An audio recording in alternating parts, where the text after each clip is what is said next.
गुरुजी, क्या हनुमान जी के विषय में आपका जो दृष्टिकोण है दूसरे ग्रंथों से वो हम्म। अलग है?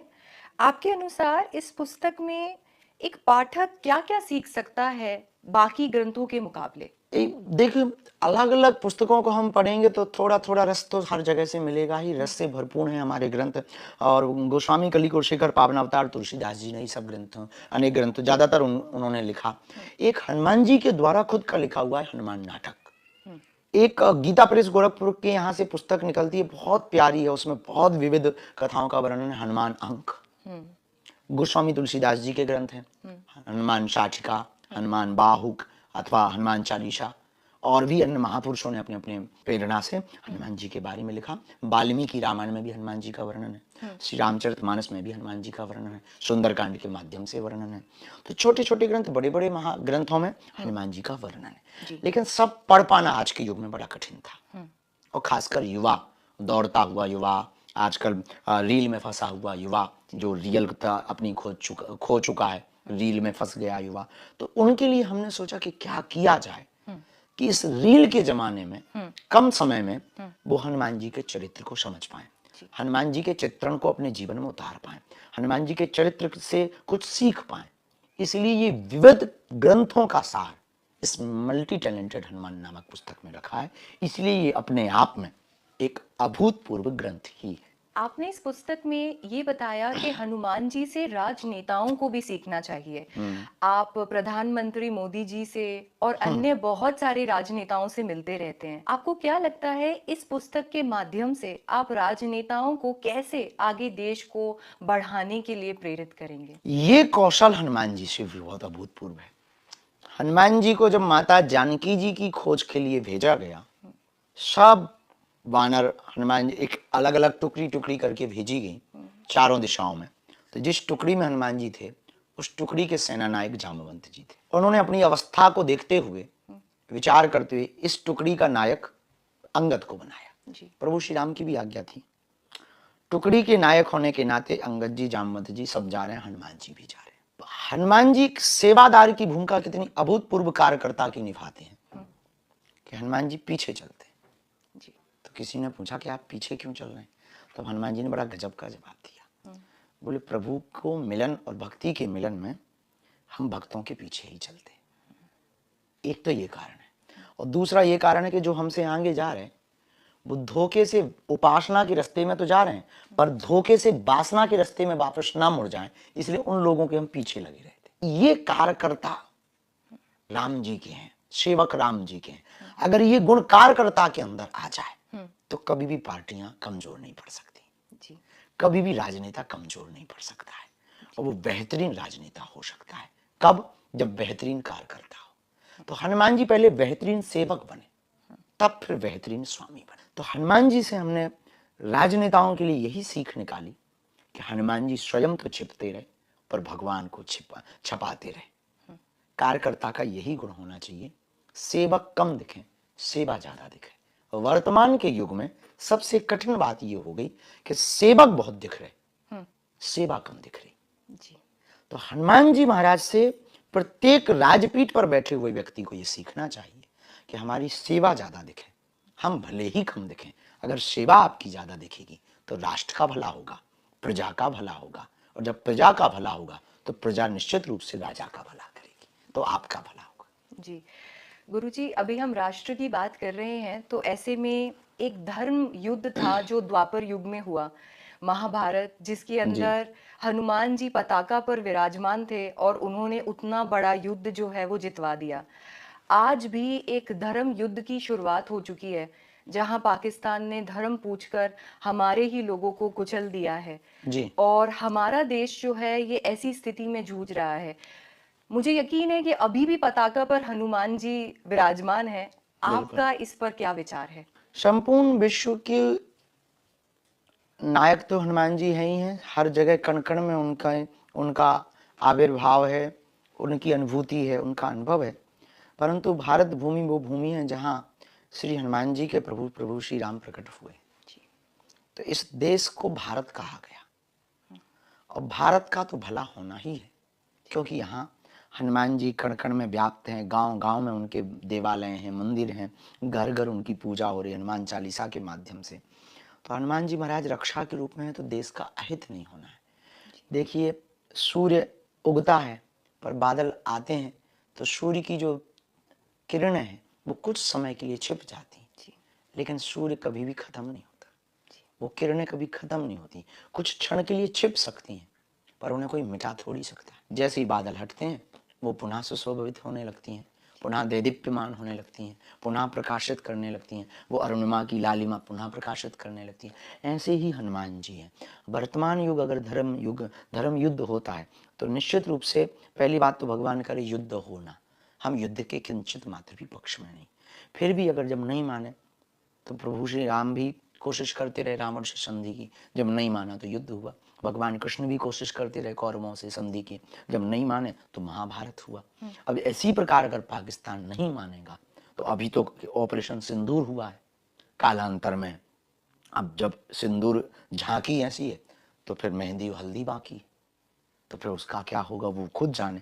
पर ये बात तो तय है हनुमान जी महाराज के चरित्र से कि इस देश में, इस देश का रहने वाला प्रत्येक व्यक्ति संपूर्ण भरोसे के साथ हनुमान जी के चरित्र को पढ़कर उन पर चलकर जीवन जिएगा तो न देश का तिरंगा झुकेगा, न देश का मान मिटेगा, न देश का सम्मान मिटेगा, न भारत का प्रत्येक भारतीय डिगेगा।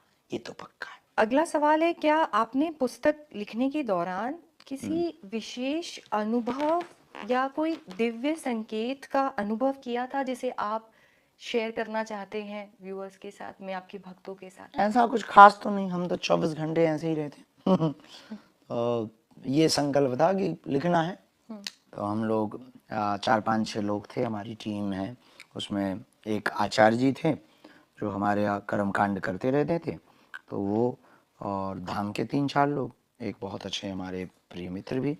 तो हमने कहा कि हमको एक पुस्तक लिखनी है हनुमान जी की। तो कभी कभी बहुत ज़्यादा जब श्रमित हो जाते हैं तो 2-4 दिन के अज्ञातवास की साधना के लिए जाते हैं। अब अज्ञातवास की साधना क्या कहें, अज्ञातवास एकांत जा करके थोड़ा सा रिलैक्स होते हैं। अब सोचा क्या किया जाए, भारत में कहीं भी जाएंगे तो हमारा तो एक ही है, जहाँ भी हम जाते हैं अपना तमाशा फैला लेते हैं। तो हम लोगों ने इस बार विचार किया जब पुस्तक लिखनी थी कि पुस्तक भी लिखें और कुछ काम करें, पर भारत में नहीं, बाहर। तो फिलीपींस गए। फिलीपींस में एक बहुत एकांतिक जगह थी, एक हमारे बहुत प्रिय शिष्य हैं, तो उनके एक बहुत अच्छा फार्म हाउस सा बना है, वहाँ पर मेडिटेशन सेंटर भी है और हेल्थ सेंटर भी है। बॉडी डिटॉक्स के लिए उन्होंने एक बहुत अच्छा सेंटर बना रखा है। तो उन्होंने कहा कि गुरुजी कभी चरण रखो, तो हमने सोचा इनके यहाँ चरण क्या रखना, शरीर ही रखो। तो पूरी टीम को हम लेकर के वहाँ पर पहुँचे। ऐसे ही बैठे बैठे विचार हुआ कि पुस्तक हनुमान जी पर लिखनी। एक पुस्तक में बागेश्वर धाम के बारे में, अर्जी के बारे में, हनुमान जी के प्रिय प्रसाद के बारे में, हनुमान जी के बारे में, हनुमान जी के रूपों के बारे में, भारत में किन किन ने हनुमान जी को पाया, उनका स्तवन क्या है, हनुमान जी के बीज मंत्र, हनुमान जी के साबर मंत्र, हनुमान जी का यंत्रम, इन सब के बारे में एक पुस्तक बनानी है। बस फिर क्या, मोबाइल का सदुपयोग किया तो अपन ने रिकॉर्डिंग की, और वहाँ एक सोफा डला था, तो जंगल में था तो एकांत तो था ही, तो बड़ा मन लगता था। बड़ी खुद किस्मत, एक नया अनुभव हमने जरूर किया कि हम वहाँ रात भर सोए, दिन भर जागे।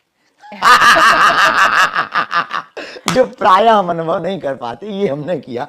हम प्रायः रातों भर सोते हैं, कभी कभी सुबह, नहीं तो बदकिस्मती से 8 बजे के बाद हमको 2-3 घंटा सोने को मिलता है। वहां पर एक नया अनुभव हुआ कि पूरी रात सोते थे, सुबह से रात शाम तक जागते थे।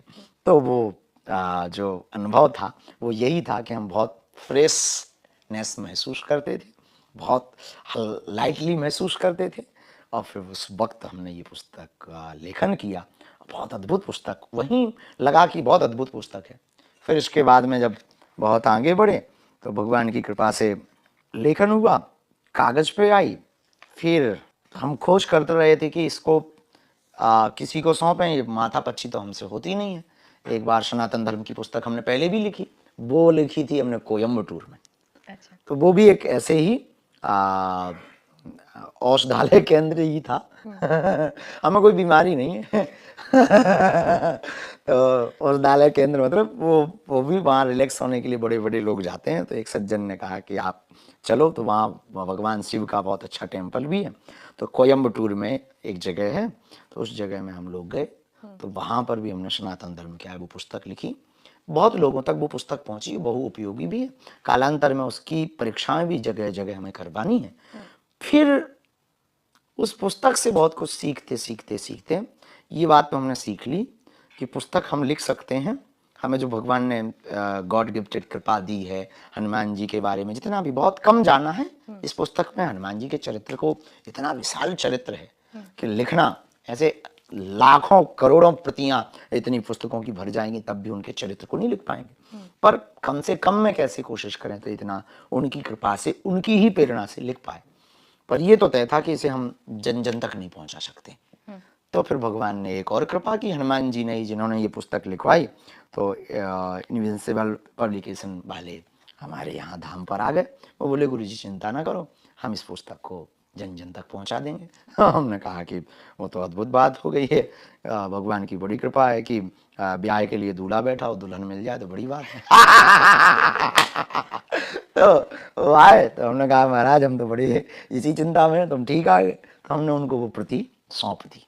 तो उन्होंने बहुत अद्भुत तरीके से उसकी रचना और बहुत अच्छे तरीके से उसको जन जन तक पहुंचाने का, ऑनलाइन कैसे पहुंचाए, बुक स्टॉलों में कैसे पहुंचाए, एयरपोर्ट्स में कैसे पहुंचाए, तो उसके लिए उन्होंने वो रचना की। जी।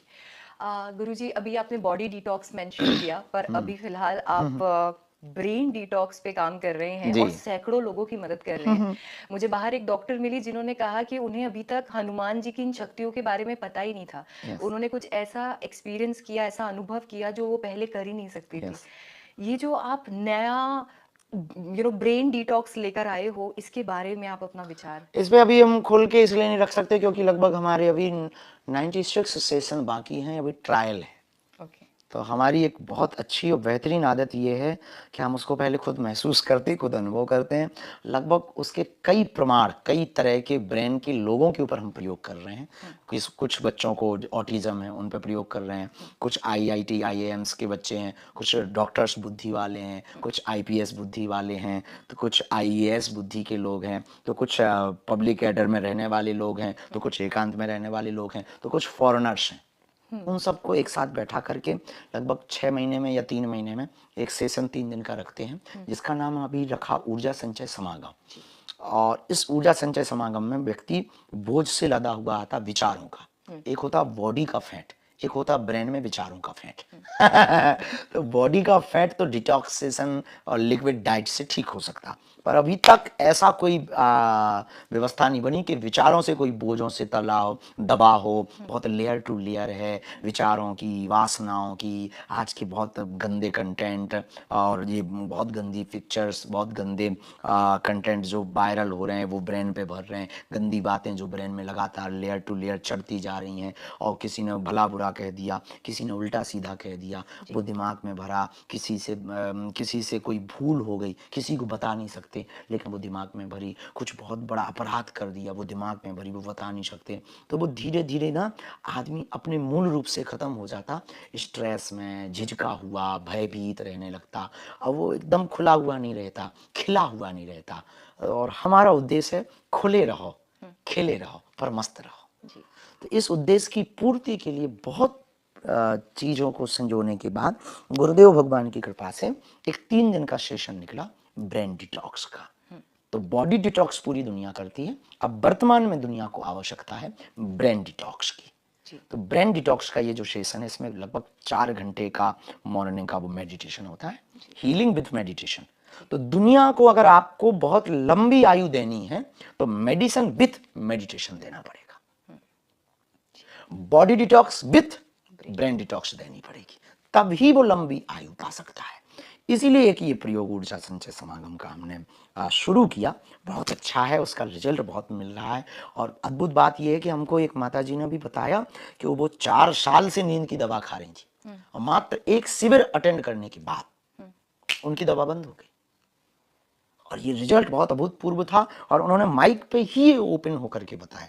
हमको बहुत खुशी हुई कि हमने जो मेहनत की भगवान की कृपा से, उस मेहनत का परिणाम धीरे धीरे धीरे धीरे मिल रहा। अब इसे हम पूरी दुनिया के सामने ही लाना चाहते हैं। ये अभ्यास का क्रम है। वो 3 दिन में हम सिर्फ अभ्यास सिखाते हैं, पर रुआ रुआ फड़फड़ाता है।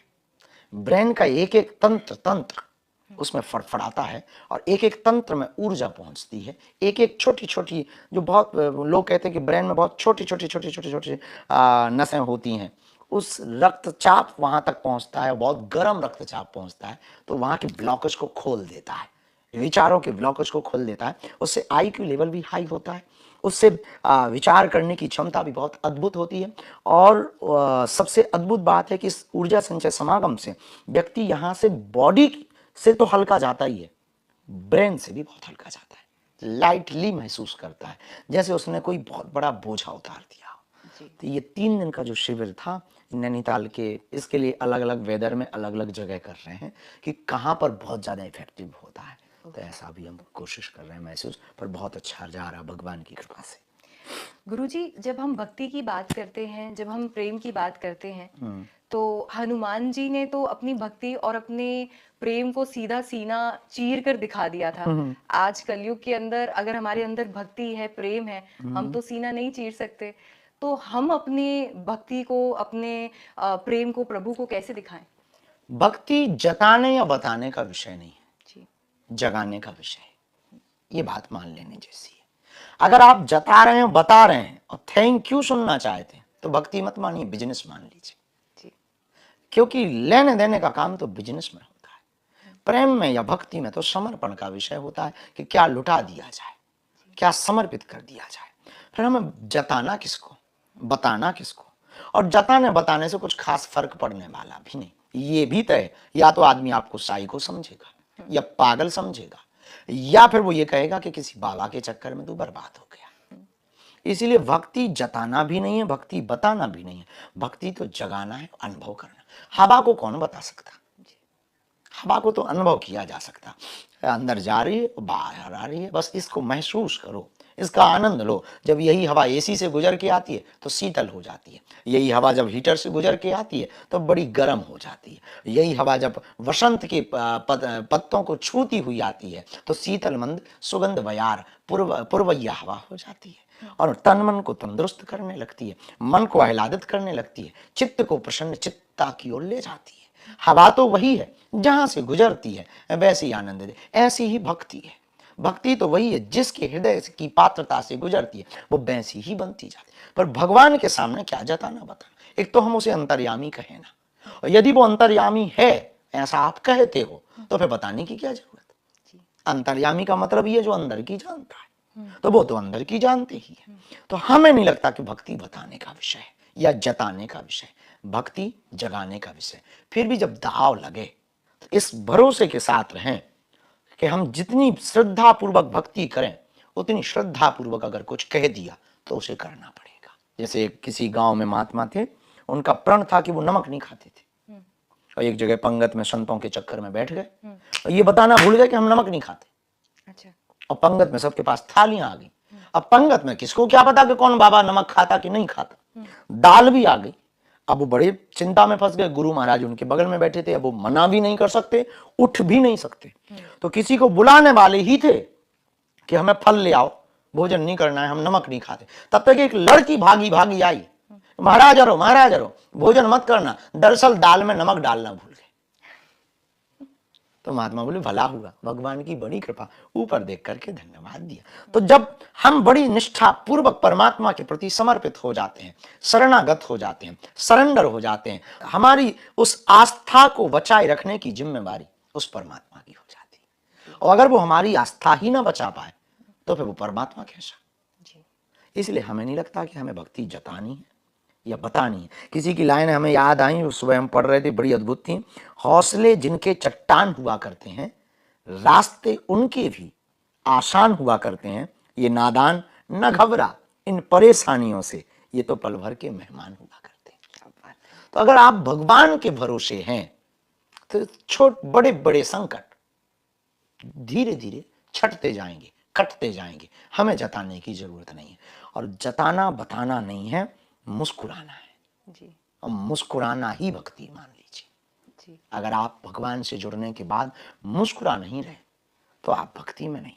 भगवान से जुड़ने का मतलब ही है, आप लोग बहुत बड़े बड़े कैमरा रखे हैं, तो इस कैमरे का एक नियम है, जब ये फोटो खींचते हैं, स्टील लेते हैं, तो इनका एक प्रोटोकॉल है कि जब भी किसी को फोटो खींचेंगे किसी की, तो एक बात ही अंग्रेजी में, प्लीज स्माइल। और हम लोग जब अपनी ही फोटो देखते हैं तो बड़ा मुस्कुराते हैं। अब विचार कीजिए, जब फोटो खींचने से इतनी सुंदर फोटो आती है, थोड़ा सा मुस्कुराने से जिंदगी भर मुस्कुराते रहे तो जिंदगी भी बढ़िया आ सकती है। जी। इसलिए भक्ति जताने का विषय नहीं, बताने का विषय नहीं, मुस्कुराने का विषय। जी गुरुजी, मैं ना अभी आपसे 5 शब्द बोलूंगी। बागेश्वर धाम की बात हो रही है तो ये 5 शब्द ब से या ब से ही होंगे। आपके दिमाग में जो सबसे पहली चीज आती है आप वो मुझे बताएंगे। बा से ही हमें बताना है। हाँ नहीं, आप अपने हिसाब से बता सकते हैं। अच्छा। मेरे शब्द ब या भ से होंगे। हाँ, हमें कोई दिक्कत नहीं। ठीक है, तो पहला शब्द है इस रैपिड फायर राउंड का बल।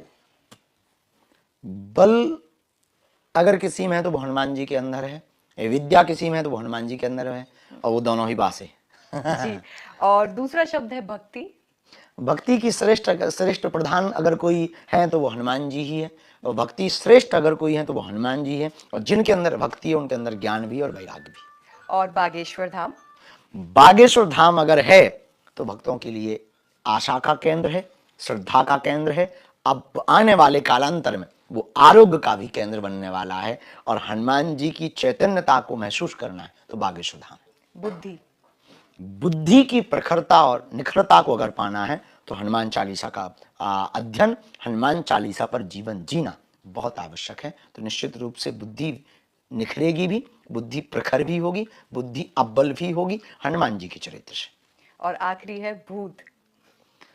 भूत बीता हुआ काल है जिसे सुधारा नहीं जा सकता है, लेकिन भूत शब्द एक ऐसा भी है कि बीते हुए कल को भी कहा जाता है, और भूत नेगेटिविटी को भी, नकारात्मकता को भी कहा जाता है। लेकिन ये दोनों के ऊपर भी जीता जा सकता है अगर जिंदगी में हनुमान हो तो। भूत पिशाच निकट नहीं आवे, महावीर जब नाम सुनावे, और अगर हनुमान जी रहेंगे तो फिर पास्ट पर चिंता करने की आवश्यकता क्या, फ्यूचर राइट एंड ब्राइट होगा। थैंक यू गुरुजी आपका समय देने के लिए। और ये जो किताब आपने निकाली है मल्टी टैलेंटेड हनुमान, मैं पूरी आशा करती हूँ कि देश का युवा से लेकर वृद्ध से लेकर बच्चों तक ये पहुंचेगी और सब तक हनुमान जी के चरित्र को पहुंचाएगी, आपकी आवाज को पहुंचाएगी। धन्यवाद। हम इस पुस्तक के बारे में अंत में इतना ही विराम के पहले कहें कि ये एकमात्र पुस्तक में आप हनुमान जी की अगर भक्ति करते हैं, हनुमान जी की साधना करते हैं, और हनुमान जी से यदि आप कुछ सीखना चाहते हैं, आप पुलिस में हैं, आप विद्यार्थी हैं, आप डॉक्टर हैं, आप मास्टर हैं, या आप एस्ट्रोनॉट हैं, अथवा फिर आप कुछ भी हैं, उन सब को सीखने का अगर कहीं हनुमान जी के चरित्र से मौका मिले तो आप सीख सकते हैं मल्टी टैलेंटेड हनुमान से। यदि आप हनुमान जी की भक्ति करते हैं तो आओ जाने हनुमान जी के वो 8 प्रिय प्रसाद। यदि आप हनुमान जी की भक्ति करते हैं तो आओ जाने वो कौन कौन से लोग हैं जिन्होंने हनुमान जी को इस युग में प्राप्त किया और उनके दर्शन किए, और उन्होंने कैसे प्राप्त किया, और हाँ, आप कैसे पा सकते हैं। यदि आप हनुमान जी के बारे में जानना चाहते हैं कि वो कौन से ऐसे दिव्य स्थान इस कलयुग में है जहां हनुमान जी का आज भी अनुभव किया जा सकता है, उन 21 स्थानों के बारे में बताया गया। और बड़ी अद्भुत बात इन स्थानों में एक ये भी है, उनमें एक स्थान भारत में नहीं विदेश में। तो क्या हनुमान जी एक जगह विदेश में भी रहते हैं? कहाँ रहते हैं? उसके लिए एक पुस्तक है मल्टी टैलेंटेड हनुमान।